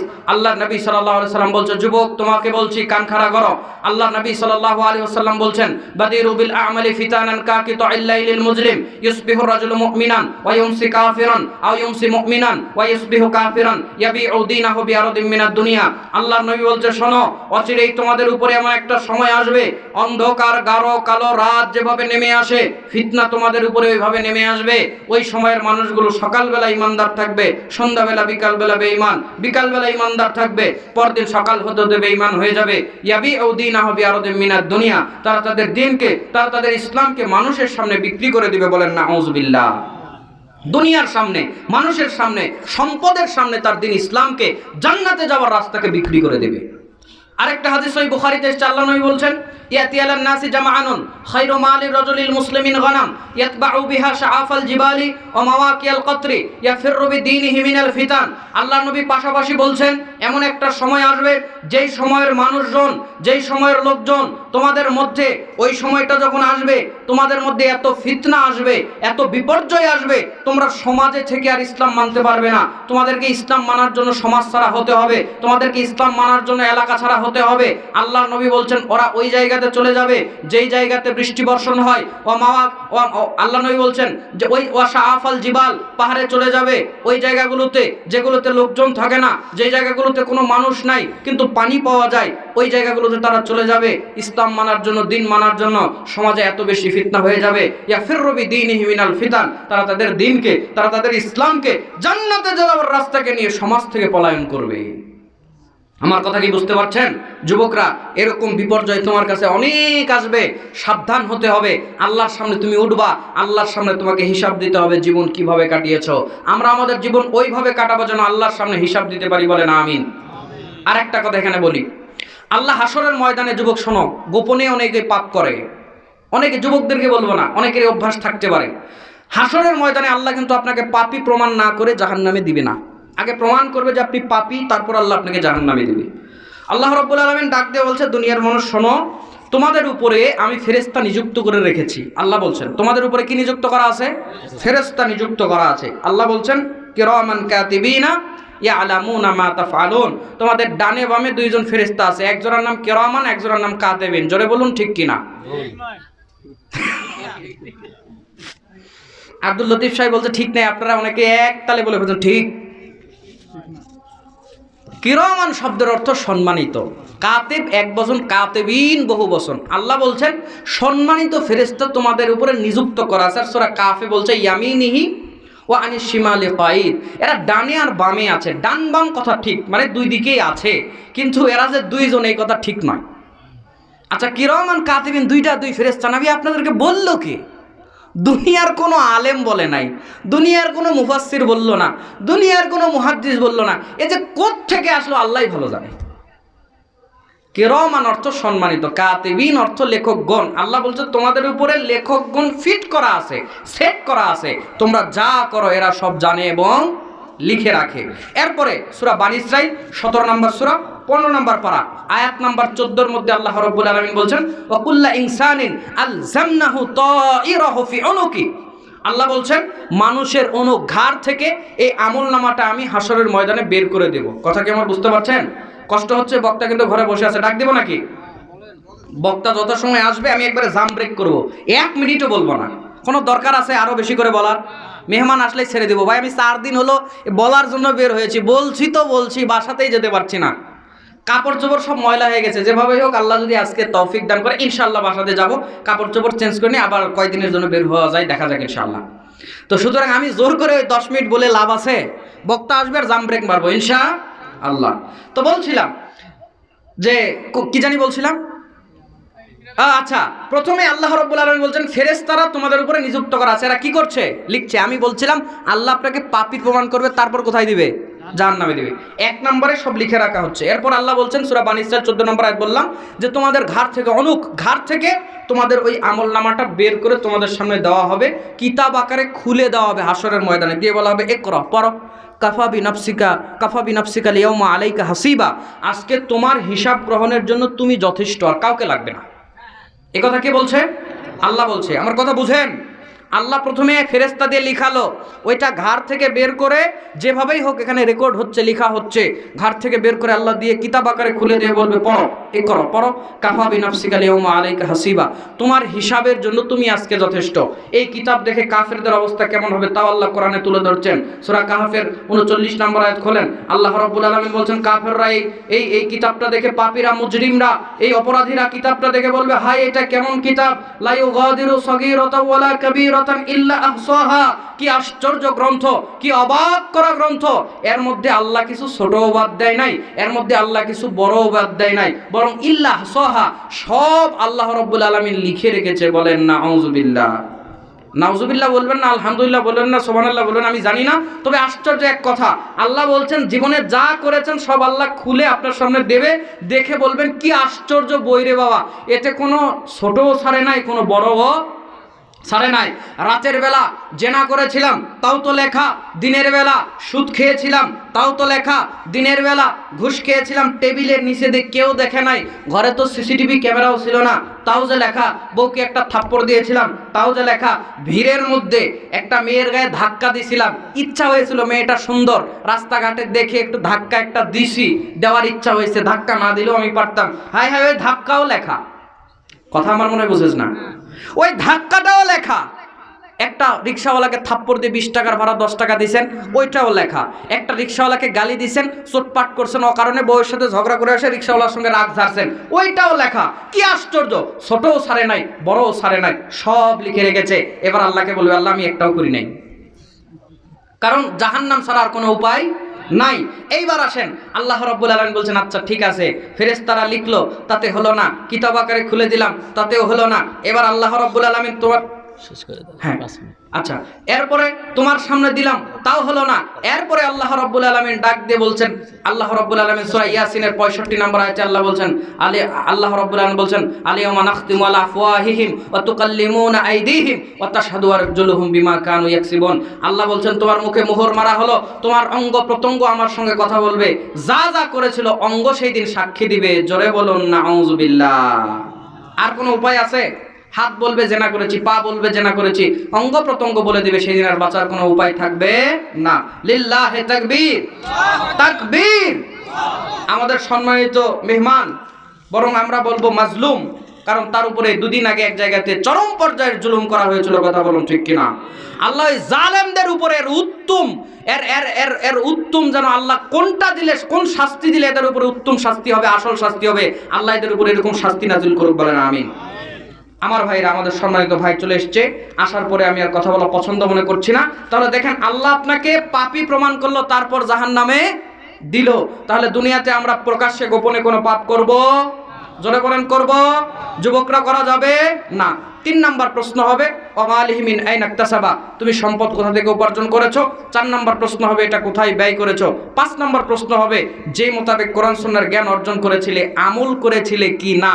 আল্লাহ বলছেন এই 5টা প্রশ্নের উত্তর না দিলে তোমাকে পা নাড়াতে দেওয়া হবে না। সুতরাং হাসরের ময়দান অনেক ভয়ানক হবে। আমরা আল্লাহ রাব্বুল আলামিনের সামনে সেই দিন যেন জবাবদিহিতা করতে পারি, এইভাবে আমরা দুনিয়াতে কাটাই, জালেম হয়ে জুলুমবাজ হয়ে আমরা দুনিয়াতে না চলি। আল্লাহ রাব্বুল আলামিন আমাদেরকে সেই তৌফিক দান করুক, বলেন আমিন। আমাদের এই যে ভাই, বিশেষ করে তিনি প্রোগ্রামের অ্যানাউন্সমেন্ট করেছেন, আল্লাহ রাব্বুল আলামিন তার এবং তার পরিবারকে দুনিয়াবি যাবতীয় ফিতনা থেকে হেফাজত করুক, দুনিয়াবি রোগ শোক থেকে আল্লাহ হেফাজত করুক। আল্লাহ তার পরিবারকে রহমত, বরকত, রিজিকের বারাকা দিয়ে আল্লাহ রাব্বুল আলামিন ভরপুর করে দেখ, বলেন আমিন।